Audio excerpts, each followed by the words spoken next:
Dua tersangka tindak pidana perdagangan orang dibekuk aparat Satuan Reskrim Polresta Pulau Ambon dan Pulau Lease. Ya, keduanya ditangkap di lokasi berbeda usai melakukan transaksi melalui aplikasi micet.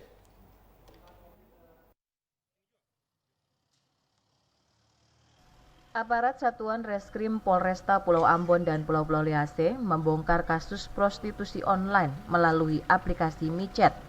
Dua tersangka yang dibekuk masing-masing seorang wanita 21 tahun berinisial AW dibekuk di Jalan Baru Kota Ambon dan seorang pemuda 20 tahun berinisial WIL ditangkap di Pulau Saparua.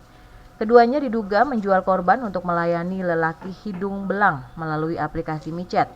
Para korbannya masih di bawah umur berusia 16 tahun. Ada 3 korban yang berada di bawah kendali 2 tersangka ini. Mereka rata-rata anak-anak ABG yang putus sekolah dan broken home. Tarif yang dibayarkan setiap melayani pelanggan berkisar 200 hingga 300 ribu rupiah per satu kali melayani. Dalam sehari, para korban melayani sekitar 3 sampai 5 pelanggan. Dari hasil itu, 2 tersangka ini mendapatkan bayaran 50 sampai 150 ribu rupiah. Kasat Reskrim Polresta Pulau Ambon dan Pulau Lease AKP Mido Yohanes Manik menjelaskan, para pelaku perdagangan orang ini sudah menjalankan aksinya sejak pertengahan Juli 2020. Sekitar pertengahan bulan Juli, itu menurut korban sudah sebanyak 6 kali. Mulai pertengahan Juli sampai kemarin awal Agustus.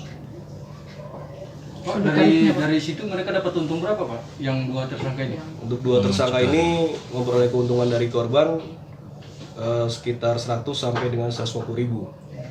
Sekali transaksi ya, Pak? Sekali transaksi. 2 tersangka ini dikenai pasal 2 ayat 1 Undang-Undang RI nomor 21 tahun 2007 tentang pemberantasan tindak pidana perdagangan orang dan Undang-Undang tentang perlindungan anak dengan ancaman hukuman paling lama 15 tahun penjara. Christine Sipahelut Kurniawan melaporkan.